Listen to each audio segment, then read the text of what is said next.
सुन्दरम् सत्यं शिवं सुन्दरम् सत्यं शिवं सुन्दरम् सत्यं शिवं सुन्दरम्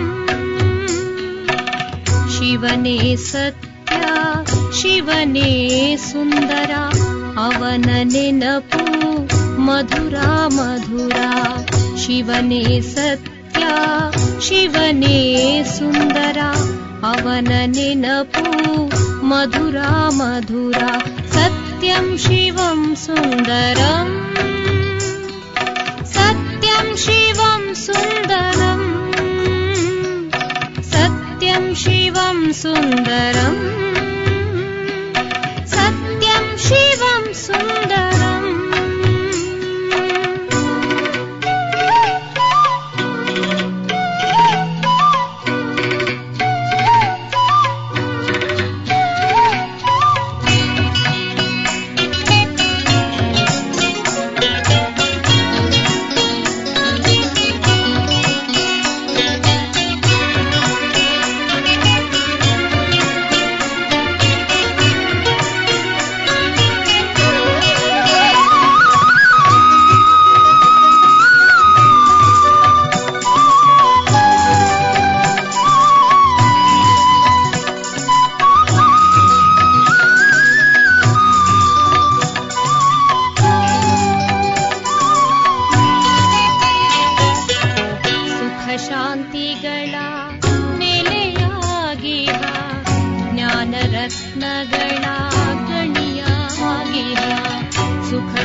ರತ್ನಗಳ ಗಣಿಯಾಗಿಹ ಪವಿತ್ರತೆಯ ಜೀವನವಾಗಿ ಪವಿತ್ರತೆಯ ಜೀವನವಾಗಿ ನೀಡುವ ನಮಗೆ ಕೊಡುಗೆಯಾಗಿ ಕೊಡುಗೆಯಾಗಿ ಸತ್ಯಂ ಶಿವಂ ಸುಂದರಂ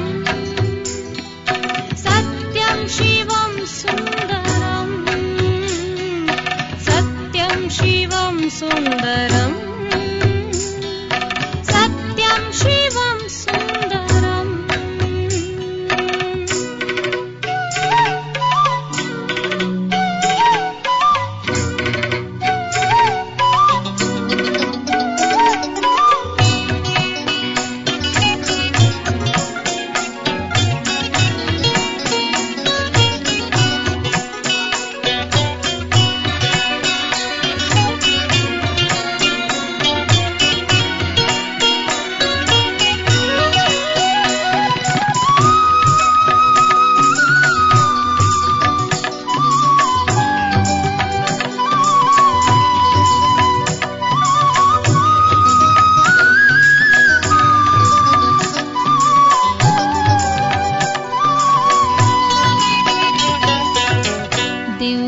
ಗುಣಗಳ ಧಾರಣೆ ಮಾಡಿಸಿ ಗತಿ ಸದ್ಗತಿಯ ದಾರಿ ತೋರಿಸಿ ದಿವ್ಯ ಗುಣಗಳ ಧಾರಣೆ ಮಾಡಿಸಿ ಗತಿ ಸದ್ಗತಿಯ ದಾರಿ ತೋರಿಸಿ ಕಡಲಿನ ಕವಡೆಯ ರತ್ನವ ಮಾಡುವ ಕಡಲಿನ ಕವಡೆಯ ರತ್ನವ ಮಾಡುವ ಕಲಿಸುವ मन्मनाभव मन्मनाभव सत्यं शिवं सुन्दरम्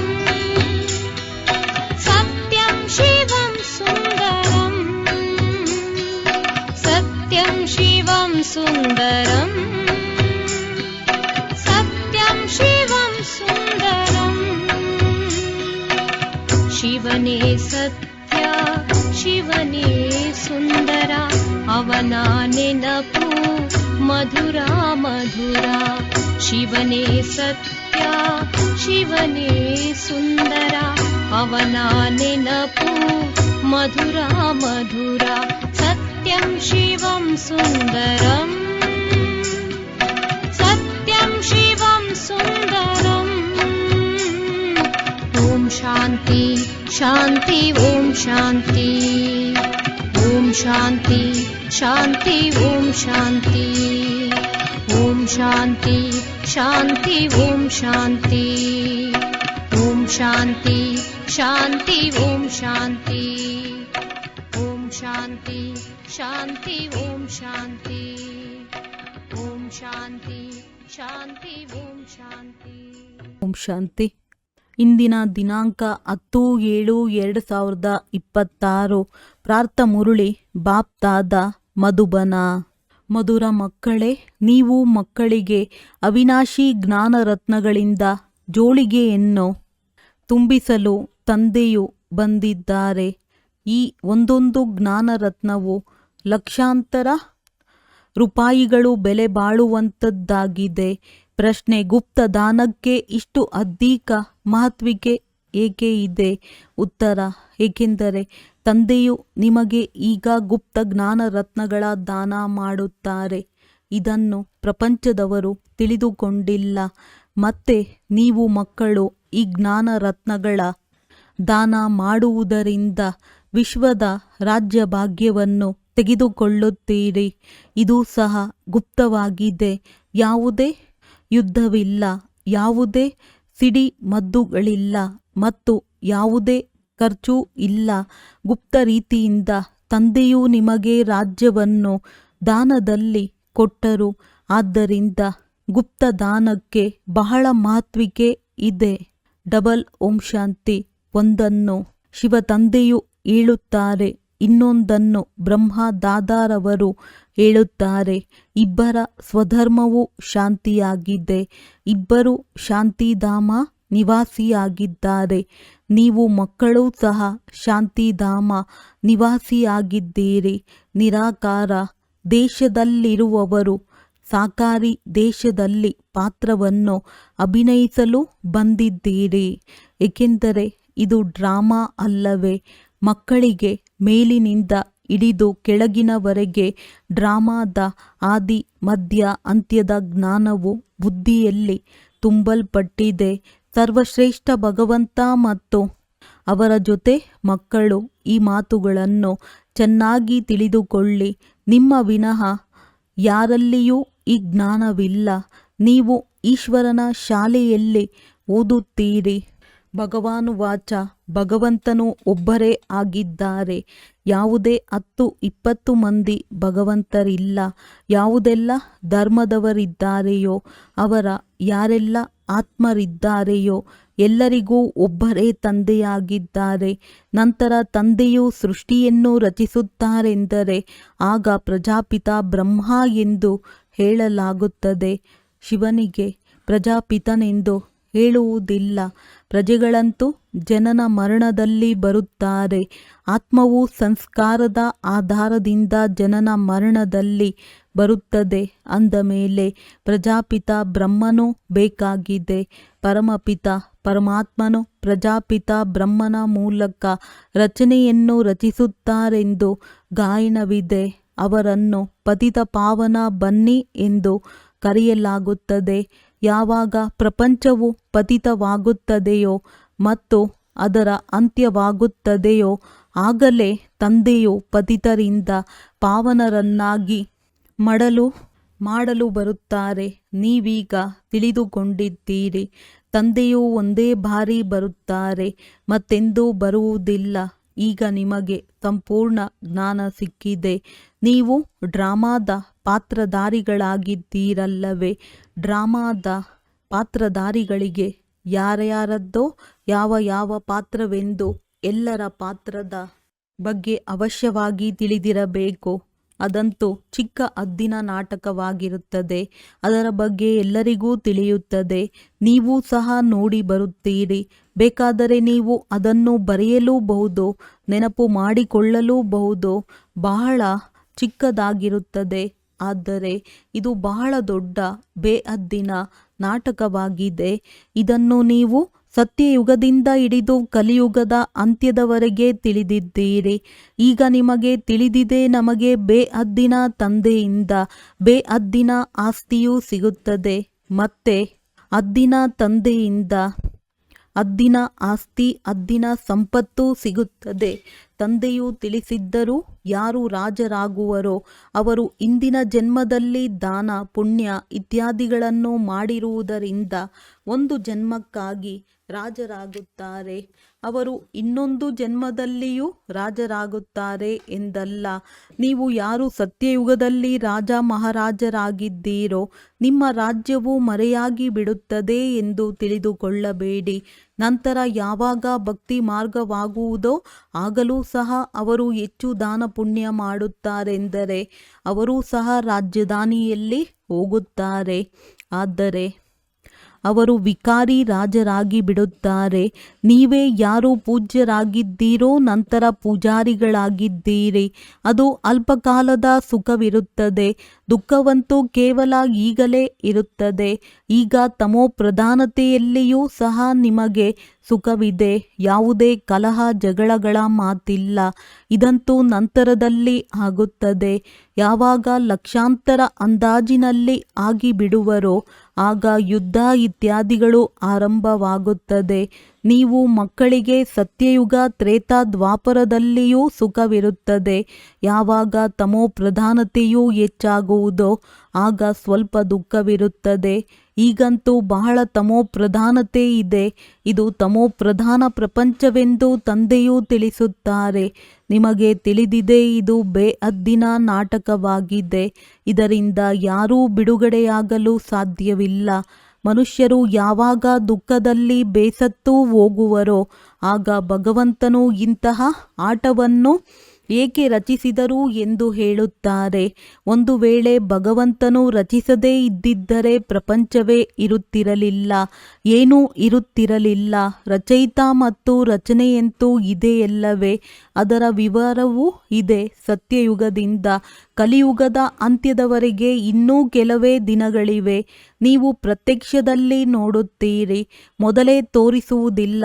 5000 ವರ್ಷಗಳ ಚಕ್ರದಲ್ಲಿ ಇನ್ನೂ ಸ್ವಲ್ಪವೇ ಇದೆ. ಅದನ್ನು ಈಗಲೇ ತೋರಿಸಿ ಬಿಡುವುದಿಲ್ಲ. ಯಾವಾಗ ಆಗುವುದೋ ಆಗ ಅದನ್ನೂ ಸಹ ಸಾಕ್ಷಿಯಾಗಿ ನೋಡುತ್ತೀರಿ. ಏನಾಗಬೇಕಾಗಿದೆಯೋ ಅದು ಕಲ್ಪದ ಹಿಂದಿನ ತರಹ ಆಗುವುದು. ಇದನ್ನಂತೂ ನೋಡುತ್ತಲೇ ಇದ್ದೀರಿ. ತಯಾರಿಗಳು ನಡೆಯುತ್ತಿದೆ. ವಿನಾಶವಂತೂ ಖಂಡಿತ ಆಗುವುದು. ಎಲ್ಲದರ ತಯಾರಿ ಆಗುತ್ತಿದೆ. ಅದು ಡ್ರಾಮಾದಲ್ಲಿ ಮೊದಲಿನಿಂದಲೇ ನಿಗದಿಯಾಗಿದೆ. ವಿನಾಶವು ಖಂಡಿತ ಆಗುವುದು. ಈಗ ನೀವು ಮಕ್ಕಳಿಗೆ ತಂದೆಯು ತಿಳಿಸುತ್ತಾರೆ ನಿಮ್ಮ ಆತ್ಮವು ತಮೋ ಪ್ರಧಾನವಾಗಿದೆ. ಅದನ್ನೂ ಸಹ ಇಲ್ಲಿಯೇ ಸತೋಪ್ರಧಾನ ಮಾಡಿಕೊಳ್ಳಬೇಕಾಗಿದೆ. ಇದನ್ನು ನೀವೀಗ ತಿಳಿದುಕೊಂಡಿದ್ದೀರಿ. ತಂದೆಯು ಗುಪ್ತವಾಗಿ ಬರುತ್ತಾರೆ. ಗುಪ್ತವಾಗಿಯೇ ನಿಮಗೆ ಜ್ಞಾನವನ್ನು ಕೊಡುತ್ತಿದ್ದಾರೆ. ಪ್ರಪಂಚದಲ್ಲಿ ಯಾರೂ ತಿಳಿದುಕೊಂಡಿಲ್ಲ. ಗುಪ್ತ ರೀತಿಯಿಂದ ನೀವು ವಿಶ್ವದ ರಾಜ್ಯವನ್ನು ತೆಗೆದುಕೊಳ್ಳುತ್ತೀರಿ. ಯಾವುದೇ ಗಲಾಟೆ ಇಲ್ಲ. ಸಂಪೂರ್ಣ ಗುಪ್ತದಾನವೆಂದು ಹೇಳಲಾಗುತ್ತದೆ ಎಲ್ಲವೇ. ತಂದೆಯು ಬಂದು ಮಕ್ಕಳಿಗೆ ಅವಿನಾಶಿ ಜ್ಞಾನ ರತ್ನಗಳ ಗುಪ್ತದಾನವನ್ನು ಕೊಡುತ್ತಾರೆ. ತಂದೆಯೂ ಸಹ ಎಷ್ಟೊಂದು ಗುಪ್ತವಾಗಿದ್ದಾರೆ, ಯಾರೂ ತಿಳಿದುಕೊಂಡಿಲ್ಲ. ಇವರೆಲ್ಲರೂ ಎಲ್ಲಿ ಹೋಗುತ್ತಾರೆ? ಬ್ರಹ್ಮ ಕುಮಾರ ಕುಮಾರಿಯರು ಏನು ಮಾಡುತ್ತಾರೆ ಎಂಬುದೇನನ್ನೂ ತಿಳಿದುಕೊಂಡಿಲ್ಲ. ನೀವು ಮಕ್ಕಳು ತಿಳಿದುಕೊಂಡಿದ್ದೀರಿ ತಂದೆಯು ಎಷ್ಟು ಗುಪ್ತವಾಗಿದ್ದಾರೆ. ನೀವು ಮಕ್ಕಳನ್ನು ಗುಪ್ತ ವಿಶ್ವದ ಮಾಲೀಕರನ್ನಾಗಿ ಮಾಡುತ್ತಾರೆ. ಯಾವುದೇ ಯುದ್ಧವಿಲ್ಲ, ಸಿಡಿಮದ್ದುಗಳಿಲ್ಲ, ಯಾವುದೇ ಖರ್ಚಿಲ್ಲ. ಇಲ್ಲಾದರೆ ಒಂದು ಚಿಕ್ಕ ಹಳ್ಳಿಯನ್ನು ತೆಗೆದುಕೊಳ್ಳುವುದರಲ್ಲಿಯೇ ಎಷ್ಟೊಂದು ಜಗಳ ಕಲಹಗಳಾಗುತ್ತವೆ. ತಂದೆಯು ಬಂದು ಗುಪ್ತದಾನವನ್ನು ಕೊಡುತ್ತಾರೆ. ಅವಿನಾಶಿ ಜ್ಞಾನ ರತ್ನಗಳಿಂದ ನಿಮ್ಮ ಜೋಳಿಗೆಯನ್ನು ತುಂಬಿಸುತ್ತಾರೆ. ಶಿವ ಬೋಲಾ ಭಂಡಾರಿಯೇ ನಮ್ಮ ಜೋಳಿಗೆಯನ್ನು ತುಂಬಿಸು ಎಂದು ಹೇಳುತ್ತಾರೆ. ನೀವು ತಿಳಿದುಕೊಂಡಿದ್ದೀರಿ ಶಿವ ತಂದೆಯು ಅವಿನಾಶಿ ಜ್ಞಾನ ರತ್ನಗಳಿಂದ ನಮ್ಮ ಜೋಳಿಗೆಯನ್ನು ತುಂಬಿಸುತ್ತಿದ್ದಾರೆ. ಅಂದಾಗ ಒಂದೊಂದು ರತ್ನವೂ ಲಕ್ಷಾಂತರ ರೂಪಾಯಿಗಳು ಬೆಲೆ ಬಾಳುವಂಥದ್ದಾಗಿದೆ. ನೀವು ಎಷ್ಟೊಂದು ರತ್ನಗಳನ್ನು ಕೊಡುತ್ತೀರಿ, ಎಷ್ಟೊಂದು ಜ್ಞಾನಿಯಾಗುತ್ತೀರಿ. ಅದು ಸಹ ಗುಪ್ತವಾಗಿದೆ. ದೇವತೆಗಳಿಗೆ ಎಷ್ಟೊಂದು ಆಯುಧಗಳು ಭುಜಗಳನ್ನು ತೋರಿಸುತ್ತಾರೆ. ವಾಸ್ತವದಲ್ಲಿ ಅದೇನೂ ಇರುವುದಿಲ್ಲ. ಸತ್ಯಯುಗದಲ್ಲಿ ದೇವತೆಗಳಿಗೆ ಇಷ್ಟೊಂದು ಭುಜಗಳಿರುವುದೇ ಇಲ್ಲ. ಕಲಿಯುಗದಲ್ಲಿ ಅನೇಕ ಪ್ರಕಾರದ ಆಯುಧಗಳನ್ನು ತೋರಿಸುತ್ತಾರೆ. ವಿನಾಶಕ್ಕಾಗಿ ಅಣುಬಾಂಬುಗಳಿವೆ ಅಂದ ಮೇಲೆ ಕತ್ತಿ ಬಾಣಗಳನ್ನು ಏನು ಮಾಡುವರು? ನೀವು ಹೇಳುತ್ತೀರಿ ಈ ಜ್ಞಾನ ಖಡ್ಗವನ್ನು ಅವರು ಆಯುಧಗಳೆಂದು ತಿಳಿದುಕೊಂಡಿದ್ದಾರೆ. ವಾಸ್ತವದಲ್ಲಿ ಏನೂ ಇಲ್ಲ. ನಿಮಗೆ ಗುಪ್ತ ದಾನ ಸಿಗುತ್ತದೆ. ನೀವು ಮತ್ತೆ ಎಲ್ಲರಿಗೆ ಗುಪ್ತ ದಾನ ಮಾಡುತ್ತೀರಿ. ನಿಮಗೆ ತಿಳಿದಿದೆ, ತಂದೆಯು ಶ್ರೀಮತವನ್ನು ಕೊಡುತ್ತಿದ್ದಾರೆ. ಶ್ರೀಮತವು ಭಗವಂತನದ್ದಾಗಿದೆ. ನಾವು ನರನಿಂದ ನಾರಾಯಣರಾಗಲು ಬರುತ್ತೇವೆಂದು ನಿಮಗೆ ತಿಳಿದಿದೆ. ಲಕ್ಷ್ಮೀನಾರಾಯಣರಿಗೆ ಸರ್ವಗುಣ ಸಂಪನ್ನ, 16 ಕಲಾ ಸಂಪೂರ್ಣ, ದೈವಿ ಗುಣಧಾರಿ ಎಂದು ಹೇಳುತ್ತಾರೆ. ದೈವಿ ಗುಣಗಳು ಕೇವಲ ಆ ದೇವಿ ದೇವತೆಗಳಲ್ಲಿ ಇರುತ್ತವೆ. ನಂತರ ಕಲೆಗಳು ಕಡಿಮೆಯಾಗುತ್ತಾ ಹೋಗುತ್ತವೆ. ಹೇಗೆ ಪೂರ್ಣ ಚಂದ್ರಮನ ಬೆಳಕು ಬಹಳ ಚೆನ್ನಾಗಿರುತ್ತದೆ, ನಂತರ ಕಡಿಮೆಯಾಗುತ್ತಾ ಹೋಗುತ್ತದೆ. ಕಡಿಮೆಯಾಗುತ್ತಾ ಆಗುತ್ತಾ ಕೊನೆಗೆ ಒಂದು ಚಿಕ್ಕ ಗೆರೆ ಉಳಿಯುತ್ತದೆ. ಪೂರ್ಣ ಮಾಯವಾಗುವುದಿಲ್ಲ. ಒಂದು ಚಿಕ್ಕ ಗೆರೆಯಷ್ಟು ಉಳಿದುಕೊಳ್ಳುತ್ತದೆ. ಅದಕ್ಕೆ ಅಮಾವಾಸ್ಯೆ ಎಂದು ಹೇಳುತ್ತಾರೆ. ಈಗ ನಿಮ್ಮದ್ದು ಬೇಹದ್ದಿನ ಮಾತಾಗಿದೆ. ನೀವು 16 ಕಲಾ ಸಂಪೂರ್ಣರಾಗಿದ್ದೀರಿ. ಕೃಷ್ಣನ ಬಾಯಲ್ಲಿ ಮಾತೆಯರು ಚಂದ್ರಮನನ್ನು ನೋಡುತ್ತಾರೆಂದು ತೋರಿಸುತ್ತಾರೆ. ಇವು ಸಾಕ್ಷಾತ್ಕಾರದ ಮಾತುಗಳಾಗಿವೆ. ತಂದೆಯು ಇದರ ತಿಳುವಳಿಕೆ ನೀಡುತ್ತಾರೆ. ನೀವೀಗ ಸಂಪೂರ್ಣರಾಗಬೇಕಾಗಿದೆ. ಮಾಯೆಯ ಸಂಪೂರ್ಣ ಗ್ರಹಣ ಹಿಡಿದಿದೆ. ಕೊನೆಗೆ ಗೆರೆಯಷ್ಟು ಮಾತ್ರವೇ ಉಳಿದುಕೊಳ್ಳುತ್ತದೆ. ಏಣಿಯನ್ನು ಇಳಿಯುತ್ತಾ ಬಂದಿದ್ದಾರೆ. ಎಲ್ಲರೂ ಏಣಿಯನ್ನು ಇಳಿಯಲೇಬೇಕಾಗಿದೆ. ಆಗಲೇ ಪುನಃ ಎಲ್ಲರೂ ಹಿಂತಿರುಗಿ ಹೋಗುವರು. ನೀವಂತೂ ಈಗ ಕೆಲವರೇ ಇದ್ದೀರಿ. ದಿನ ಕಳೆದಂತೆ ವೃದ್ಧಿಯಾಗುವುದು. ವಿದ್ಯೆಯಲ್ಲಿ ಎಲ್ಲರೂ ತೇರ್ಗಡೆಯಾಗುವುದಿಲ್ಲ. ನಿಮ್ಮ ಸೇವಾ ಕೇಂದ್ರಗಳೂ ಸಹ ನಿಧಾನವಾಗಿ ವೃದ್ಧಿಯಾಗುತ್ತಾ ಇರುತ್ತವೆ. ಸಮಯವು ಸಮೀಪಿಸುತ್ತಾ ಹೋದಂತೆ ಇದರಲ್ಲಿ ಏನಿದೆ ಎಂದು ತಿಳಿದುಕೊಳ್ಳುತ್ತಾರೆ. ದಿನ ಪ್ರತಿದಿನ ವೃದ್ಧಿಯಾಗುತ್ತಾ ಇರುತ್ತೀರಿ. ಈಗ ಹೇಳುತ್ತಾರೆ, ಇವರು ಎಲ್ಲಿಯವರೆಗೆ ನಡೆಯುತ್ತಾರೆ? ಇವರದ್ದು ಸಮಾಪ್ತಿಯಾಗುತ್ತದೆ ಎಂದು ನಾವು ತಿಳಿದುಕೊಂಡಿದ್ದೆವು. ಆರಂಭದಲ್ಲಿ ಈ ಭಯದಿಂದ ಅನೇಕರು ಬಿಟ್ಟು ಹೋದರು. ಏನಾಗುವುದೋ ಗೊತ್ತಿಲ್ಲ, ಇಲ್ಲಿಯೂ ಇಲ್ಲ, ಅಲ್ಲಿಯೂ ಇಲ್ಲ ಎನ್ನುವಂತಾಗಬಹುದು. ಇದಕ್ಕಿಂತಲೂ ಹೊರಟು ಹೋಗೋಣವೆಂದು ಅನೇಕರು ಹೊರಟು ಹೋದರು. ಪುನಃ ಅವರಲ್ಲಿ ಕೆಲವರು ಬರುತ್ತಿದ್ದಾರೆ. ತಂದೆಯು ಎಷ್ಟು ಸಹಜ ರೀತಿಯಿಂದ ತಿಳಿಸುತ್ತಾರೆ. ಈ ಅಬಲೆಯರು ಅಹಲ್ಯೆಯರಿಗೆ ಏನೂ ಕಷ್ಟ ಕೊಡುವುದಿಲ್ಲ. ಇವರ ಉದ್ಧಾರವೂ ಸಹ ಆಗಬೇಕಾಗಿದೆ. ಬಾಬಾ, ನಾವಂತೂ ಏನೂ ಓದಿಲ್ಲ, ಅವಿದ್ಯಾವಂತರಾಗಿದ್ದೇವೆ ಎಂದು ಹೇಳುತ್ತಾರೆ. ತಂದೆಯು ತಿಳಿಸುತ್ತಾರೆ, ಏನನ್ನೂ ಓದಿಲ್ಲದಿದ್ದರೆ ಇನ್ನೂ ಒಳ್ಳೆಯದೇ ಆಗಿದೆ. ಶಾಸ್ತ್ರ ಇತ್ಯಾದಿ ಏನೆಲ್ಲವನ್ನೂ ಓದಿದ್ದೀರೋ ಎಲ್ಲವನ್ನೂ ಮರೆತು ಬಿಡಿ. ನಾನು ಹೆಚ್ಚಿನದಾಗಿ ಏನನ್ನೂ ಓದಿಸುವುದಿಲ್ಲ. ಕೇವಲ ಹೇಳುತ್ತೇನೆ, ನನ್ನನ್ನು ನೆನಪು ಮಾಡಿದರೆ ರಾಜ್ಯ ಭಾಗ್ಯವು ನಿಮ್ಮದಾಗುವುದು. ನಿಮ್ಮ ದೋಣಿಯು ಪಾರಾಗಿ ಬಿಡುವುದು. ಮಗು ಜನ್ಮ ಪಡೆಯಿತೆಂದರೆ ಅಪ್ಪ ಎಂದು ಹೇಳುತ್ತಾರೆ. ಆಸ್ತಿಗೆ ಹಕ್ಕುದಾರನಾಗಿ ಬಿಡುತ್ತಾರೆ. ಹಾಗೆಯೇ ಇಲ್ಲಿಯೂ ನೀವು ಹಕ್ಕುದಾರರಾಗಿ ಬಿಡುತ್ತೀರಿ. ಬಾಪ್ ದಾದಾರವರನ್ನು ನೆನಪು ಮಾಡಿದರೆ ಸಾಕು, ರಾಜಧಾನಿಯು ನಿಮ್ಮದಾಗುವುದು. ಆದ್ದರಿಂದಲೇ ಸೆಕೆಂಡಿನಲ್ಲಿ ಜೀವನ್ ಮುಕ್ತಿ ಎಂದು ಗಾಯನವಿದೆ. ಸಾಹುಕಾರರ ಪಾತ್ರವಂತೂ ಅಂತಿಮದಲ್ಲಿರುತ್ತದೆ. ಮೊದಲು ಬಡವರೇ ಬಂದು ಜ್ಞಾನ ಪಡೆಯುವರು. ನಿಮ್ಮ ಬಳಿ ತಾವಾಗಿಯೇ ಬರುತ್ತಾರೆ. ಕೆಲಸಗಾರರ ಉದ್ಧಾರವನ್ನು ಸಹ ಮಾಡಬೇಕಾಗಿದೆ. ಬಿಲಿನಿಯರ ಗಾಯನವೂ ಇದೆ. ರಾಮನು ಬಿಲಿನಿಯರ ಬೇರಿ ಹಣ್ಣು ತಿಂದನೆಂದು ಹೇಳುತ್ತಾರೆ. ವಾಸ್ತವದಲ್ಲಿ ರಾಮನೂ ಇಲ್ಲ, ಶಿವ ತಂದೆಯೂ ಇಲ್ಲ. ಈ ಬ್ರಹ್ಮರವರು ತಿನ್ನಬಹುದು. ಬಿಲಿನಿಯರು ಕಾಡು ಜನಾಂಗ ಬರುತ್ತಾರೆ, ತಿಳಿದುಕೊಳ್ಳಿ. ಅವರು ಟೋಲಿ ಇತ್ಯಾದಿಗಳನ್ನು ತರುತ್ತಾರೆಂದರೆ ಅದನ್ನು ತಿರಸ್ಕರಿಸಲು ಸಾಧ್ಯವಿಲ್ಲ. ಬಿಲಿನಿಯರು ಗಣಿಕೆಯರು ತೆಗೆದುಕೊಂಡು ಬಂದರೆ ನೀವು ಸಹ ತಿನ್ನುವಿರಿ. ಶಿವ ತಂದೆಯು ಹೇಳುತ್ತಾರೆ, ನಾನಂತೂ ತಿನ್ನುವುದಿಲ್ಲ. ನಾನು ಅಭೋಕ್ತನಾಗಿದ್ದೇನೆ. ನಿಮ್ಮ ಬಳಿ ಎಲ್ಲರೂ ಬರುತ್ತಾರೆ. ಮೊದಲು ಇವರನ್ನು ಮೇಲೆತ್ತಿರಿ ಎಂದು ಸರ್ಕಾರವೂ ಸಹ ಸಹಯೋಗ ನೀಡುವುದು. ನಿಮಗೂ ಸಹ ತಾನಾಗಿಯೇ ಪ್ರೇರಣೆಯಾಗುವುದು. ತಂದೆಯು ಬಡವರ ಬಂಧುವಾಗಿದ್ದಾರೆ ಅಂದಮೇಲೆ ನಾವೂ ಸಹ ಬಡವರಿಗೆ ತಿಳಿಸೋಣ. ಕಾಡು ಜನರಲ್ಲಿಯೂ ಕೆಲವರಾದರೂ ಬಂದೇ ಬರುತ್ತಾರೆ. ಇಷ್ಟು ದೊಡ್ಡ ವೃಕ್ಷವಿದೆ. ಇದರಲ್ಲಿ ಒಬ್ಬರೂ ದೇವಿ ದೇವತಾ ಧರ್ಮದವರಿಲ್ಲ. ಮತ್ತೆಲ್ಲ ಧರ್ಮಗಳಲ್ಲಿ ಹೋಗಿ ಸೇರಿಬಿಟ್ಟಿದ್ದಾರೆ.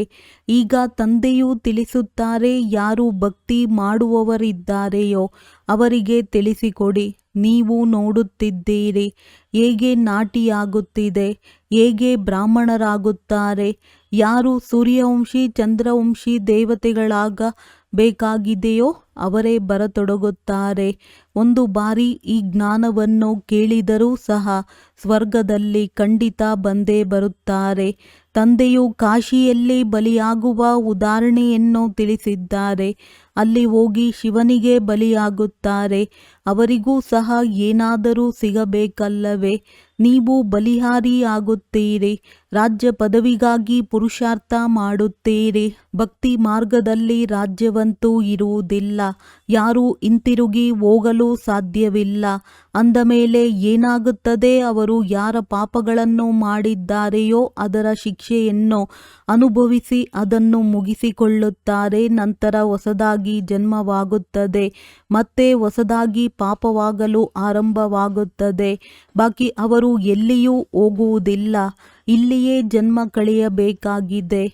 ನೀವೇ ಮೊಟ್ಟ ಮೊದಲಿಗರಾಗಿದ್ದೀರಿ. ನೀವೇ 84 ಜನ್ಮಗಳನ್ನು ಭೋಗಿಸುತ್ತೀರಿ. ಎಲ್ಲರೂ ಸತೋ ರಜೋ ತಮೋದಲ್ಲಿ ಬರಬೇಕಾಗುತ್ತದೆ. ತಂದೆಯು ತಿಳಿಸುತ್ತಾರೆ, ಈ ಸಮಯದಲ್ಲಿ ಇಡೀ ಮನುಷ್ಯ ಸೃಷ್ಟಿಯ ವೃಕ್ಷವು ಜಡ್ಜಡೀಭೂತವಾಗಿ ಬಿಟ್ಟಿದೆ. ಮನುಷ್ಯರು ಸಂಪೂರ್ಣ ಘೋರ ಅಂಧಕಾರದಲ್ಲಿ ಕುಂಭಕರ್ಣನ ನಿದ್ರೆಯಲ್ಲಿ ಮಲಗಿದ್ದಾರೆ. ಒಬ್ಬ ಕುಂಭಕರ್ಣನಿರಲಿಲ್ಲ, ಅನೇಕರಿದ್ದಾರೆ. ನೀವು ಇಷ್ಟಾದರೂ ತಿಳಿಸಿ. ಅವರು ಕೇಳಿಸಿಕೊಳ್ಳುವುದೇ ಇಲ್ಲ. ಯಾರದ್ದು ಪಾತ್ರವಿದೆಯೋ ಅವರು ಪುರುಷಾರ್ಥ ಮಾಡುತ್ತಾರೆ ಮತ್ತು ಅವರೇ ಮಾತಾಪಿತರ ಹೃದಯವನ್ನೇರುತ್ತಾರೆ. ಅವರೇ ಸಿಂಹಾಸನಾಧೀಶರಾಗುತ್ತಾರೆ.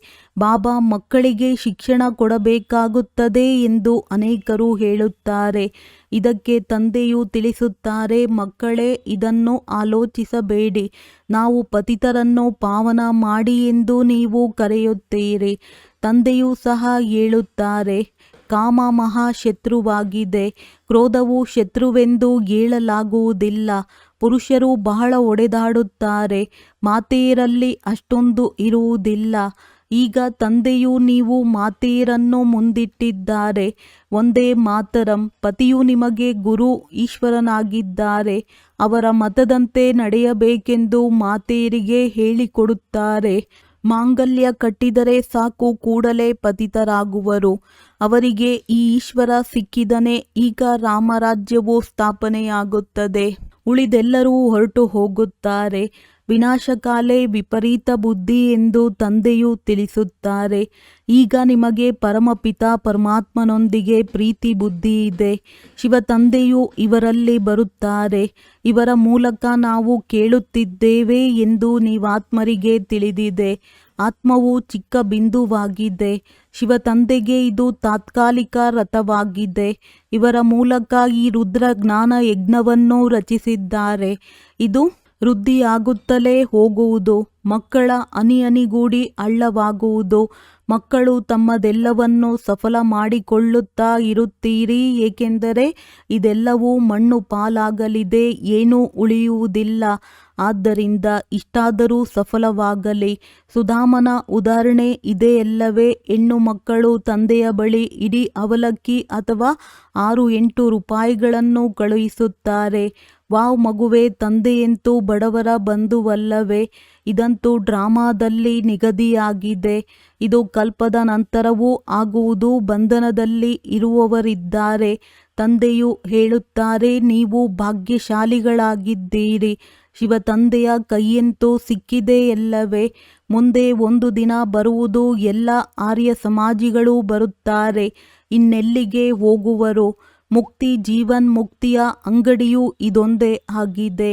ಶಿಕ್ಷೆಗಳನ್ನು ಅನುಭವಿಸಿ ಮುಕ್ತಿಯಲ್ಲಿ ಹೋಗಬೇಕಾಗಿದೆ. ಇದು ಅಂತಿಮ ಸಮಯವಾಗಿದೆ. ಎಲ್ಲರೂ ಹಿಂತಿರುಗಿ ಹೋಗುತ್ತಾರೆ. ಇದು ಪ್ರಿಯತಮನ ಮೆರವಣಿಗೆಯಾಗಿದೆ. ಹೇಗೆ ಮೆರವಣಿಗೆಯು ನಡೆಯುತ್ತದೆ ಎಂಬುದು ಸಹ ಸಾಕ್ಷಾತ್ಕಾರವಾಗುವುದು. ನಿಮ್ಮ ವಿನಃ ಮತ್ಯಾರೂ ನೋಡಲು ಸಾಧ್ಯವಿಲ್ಲ. ಒಳ್ಳೆಯದು. ಮಧುರಾತಿ ಮಧುರ ಅಗಲಿ ಹೋಗಿ ಮರಳಿ ಸಿಕ್ಕಿರುವ ಮಕ್ಕಳ ಪ್ರತಿ ಮಾತ್ಪಿತಾ ಬಾಪ್ದಾದಾರವರ ನೆನಪು, ಪ್ರೀತಿ ಹಾಗೂ ಸುಪ್ರಭಾತ. ಆತ್ಮಿಕ ಮಕ್ಕಳಿಗೆ ಆತ್ಮಿಕ ತಂದೆಯ ನಮಸ್ತೆ. ಧಾರಣೆಗಾಗಿ ಮುಖ್ಯ ಸಾರ. ತಂದೆಯ ಮೂಲಕ ಜ್ಞಾನದ ಯಾವ ಗುಪ್ತದಾನ ಸಿಕ್ಕಿದೆಯೋ ಅದರ ಬೆಲೆಯನ್ನರಿತು ತಮ್ಮ ಜೋಳಿಗೆಯನ್ನು ಜ್ಞಾನ ರತ್ನಗಳಿಂದ ತುಂಬಿಸಿಕೊಳ್ಳಬೇಕಾಗಿದೆ. ಎಲ್ಲರಿಗೆ ಗುಪ್ತದಾನವನ್ನು ಕೊಡುತ್ತಾ ಹೋಗಬೇಕಾಗಿದೆ. ಈ ಅಂತಿಮ ಸಮಯದಲ್ಲಿ ಹಿಂತಿರುಗಿ ಹೋಗಬೇಕಾಗಿದೆ. ಆದ್ದರಿಂದ ತಮ್ಮದೆಲ್ಲವನ್ನು ಸಫಲ ಮಾಡಿಕೊಳ್ಳಬೇಕು. ಪ್ರೀತಿ ಬುದ್ಧಿಯವರು ಆಗಬೇಕಾಗಿದೆ. ಎಲ್ಲರಿಗೆ ಮುಕ್ತಿ ಹಾಗೂ ಜೀವನ್ಮುಕ್ತಿಯ ಮಾರ್ಗವನ್ನು ತಿಳಿಸಬೇಕಾಗಿದೆ. ವರದಾನ: ಮುಗ್ಧತೆಯ ಜೊತೆಗೆ ಸರ್ವಶಕ್ತಿವಂತನಾಗಿ ಇರುತ್ತಾ ಮಾಯೆಯ ವಿರೋಧ ಮಾಡುವಂತಹ ಶಕ್ತಿ ಸ್ವರೂಪ ಭವ. ಕೆಲವೊಮ್ಮೆ ಮುಗ್ಧತೆಯು ಬಹಳ ದೊಡ್ಡ ನಷ್ಟವನ್ನೇ ಮಾಡಿಬಿಡುತ್ತದೆ. ಸರಳತೆಯು ಮುಗ್ಧ ರೂಪವನ್ನು ಧಾರಣೆ ಮಾಡಿಬಿಡುತ್ತದೆ. ಆದರೆ ಇಂತಹ ಮುಗ್ಧರು ಆಗಬಾರದು. ಯಾವುದರಿಂದ ವಿರೋಧವನ್ನೂ ಮಾಡಲು ಸಾಧ್ಯವಾಗುವುದಿಲ್ಲ. ಸರಳತೆಯ ಜೊತೆಗೆ ಸಮಾವೇಶ ಹಾಗೂ ಸಹನೆ ಮಾಡುವಂತಹ ಶಕ್ತಿ ಇರಬೇಕು. ಹೇಗೆ ತಂದೆಯು ಭೋಲಾನಾಥನ ಜೊತೆಗೆ ಸರ್ವಶಕ್ತಿವಂತನೂ ಆಗಿದ್ದಾರೆ, ಹಾಗೆಯೇ ತಾವೂ ಸಹ ಮುಗ್ಧರಾಗುವುದರ ಜೊತೆಗೆ ಶಕ್ತಿ ಸ್ವರೂಪರೂ ಆಗುತ್ತೀರೆಂದರೆ ಮಾಯೆಯ ಗುಂಡು ಬೀಳುವುದಿಲ್ಲ. ಮಾಯೆಯು ವಿರೋಧಿಸುವುದಕ್ಕೆ ಬದಲು ನಮಸ್ಕಾರ ಮಾಡಿಬಿಡುತ್ತದೆ.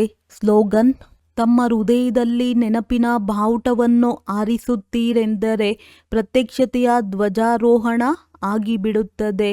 ಅವ್ಯಕ್ತ ಸೂಚನೆ: ಜ್ವಾಲಾ ಸ್ವರೂಪ ಸ್ಥಿತಿಯಲ್ಲಿರುತ್ತಾ ಶಕ್ತಿಶಾಲಿ ನೆನಪಿನ ಅನುಭವ ಮಾಡಿ. ವಿಶೇಷವಾಗಿ ನೆನಪಿನ ಯಾತ್ರೆಯನ್ನು ಶಕ್ತಿಶಾಲಿಯನ್ನಾಗಿ ಮಾಡಿಕೊಳ್ಳಿರಿ. ಜ್ಞಾನ ಸ್ವರೂಪದ ಅನುಭವ ಮಾಡಿ.